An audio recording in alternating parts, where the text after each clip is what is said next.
اعوذ باللہ من الشیطان الرجیم، بسم اللہ الرحمن الرحیم۔ السلام علیکم ورحمۃ اللہ۔ آج کی آیت سورۃ البقرہ کی آیت نمبر 184۔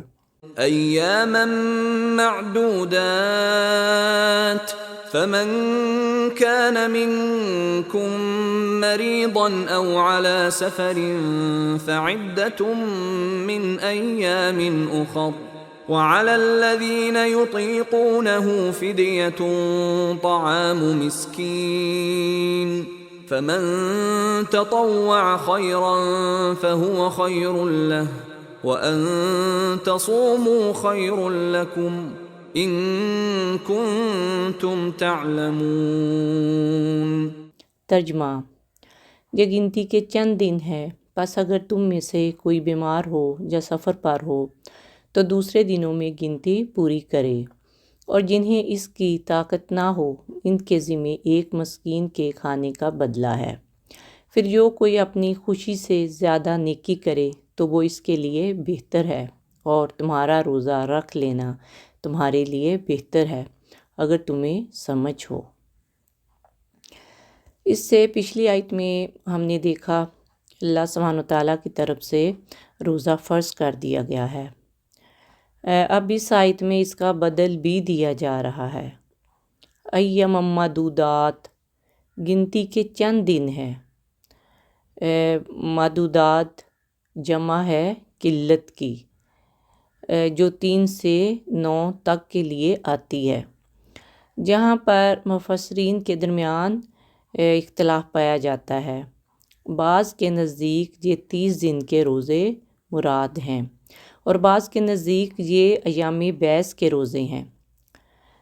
تفسیر کبیر میں امام رازی رحمۃ اللہ علیہ کی بھی یہی رائے ہے کہ یہ ایام بیس کے روزے ہیں۔ ایام بیس کے روزے رسول اللہ صلی اللہ علیہ وآلہ وسلم نے رمضان کے روزوں کی فرضیت کے بعد بھی نفلاً رکھے ہیں۔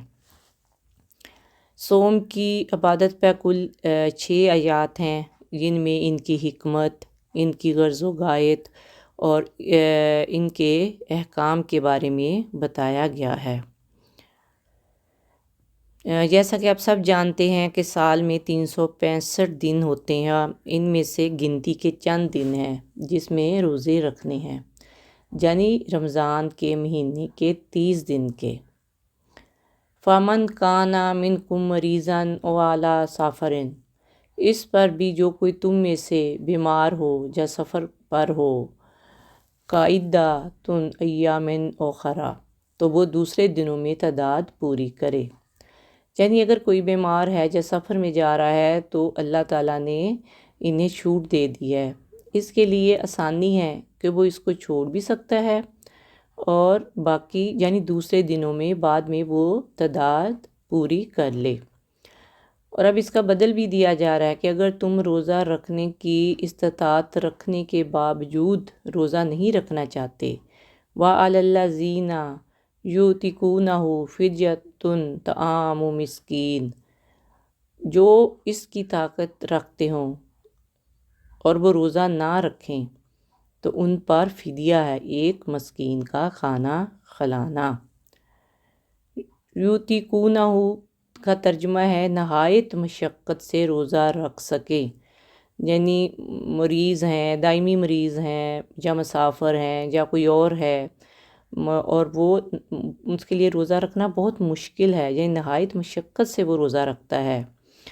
یعنی جو شخص بڑھاپے جیسی بیماری کی وجہ سے جسے شفا یابی کی امید نہ ہو، روزہ رکھنے میں مشقت محسوس کرے تو وہ ایک مسکین کا کھانا بطور فدیہ دے دے۔ جمہور مفسرین کے نزدیک اس کا مطلب یہ ہے کہ ابتدائے اسلام میں روزے کی عادت نہ ہونے کی وجہ سے طاقت رکھنے والوں کو بھی رخصت دے دی گئی تھی کہ اگر وہ روزہ نہ رکھیں تو اس کے بدلے ایک مسکین کو کھانا دے دیا کریں۔ تاہم زیادہ بوڑھے اور دائمی مریض کے لیے اب بھی یہی حکم ہے کہ وہ فدیہ دے دے۔ حمل والی اور دودھ پلانے والی عورتیں اگر مشقت محسوس کریں تو وہ مریض کے حکم میں ہوں گی، یعنی وہ روزہ نہ رکھیں اور بعد میں روزے کی قضا دیں۔ فمن تتبع خیرن فہو خیر اللہ، جو کوئی اپنی مرضی سے زیادہ نیکی کرے تو وہ اس کے لیے بہتر ہے۔ یعنی اگر کوئی روزہ بھی رکھے اور مسکین کو کھانا بھی کھلائے یا اپنی خوشی سے 2 یا 3 مسکینوں کو کھانا کھلا دے تو اس کے لیے زیادہ بہتر ہے۔ مزید ہے وَأَن تَصُومُوا خَيْرٌ لَكُمْ إِن كُنتُمْ تَعْلَمُونَ، اور تمہارا روزہ رکھنا تمہارے لیے بہتر ہے اگر تم سمجھ لو۔ اس میں دیکھیں، ایک تو روزہ رکھنے کا ثواب بہت زیادہ ہے۔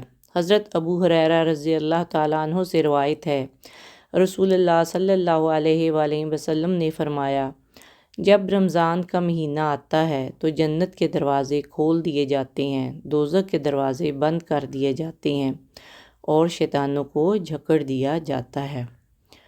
اور دوسرا، سال میں 30 دن کے روزے رکھنے کے بہت سے فوائد ہیں، جو انسان کے میٹابولزم کے لیے بہت ضروری ہے، جو انسان کی روحانی اور جسمانی قوت ہے اس کے لیے بہت ضروری ہے۔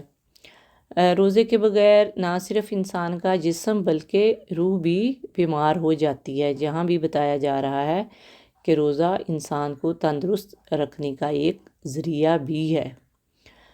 اللہ سبحانہ وتعالیٰ ہم سب کو ہدایت عطا فرمائے، ہمیں بہترین عبادات کرنے والا بنا دے، ہماری عبادات قبول فرمائے، ہمیں رمضان کے مہینے کے روزے رکھنا نصیب فرمائے۔ ہمیں اللہ سبحانہ وتعالیٰ سے دعا کرتے رہنا چاہیے، ربنا خلقت ھذا باطلا سبحانک فقنا عذاب النار، اے ہمارے رب تو نے یہ سب کچھ بے فائدہ نہیں بنایا، تو پاک ہے، پس ہمیں آگ کے عذاب سے بچا لے، آمین یا رب العالمین۔ جزاک اللہ خیر۔ السلام علیکم ورحمۃ اللہ وبرکاتہ۔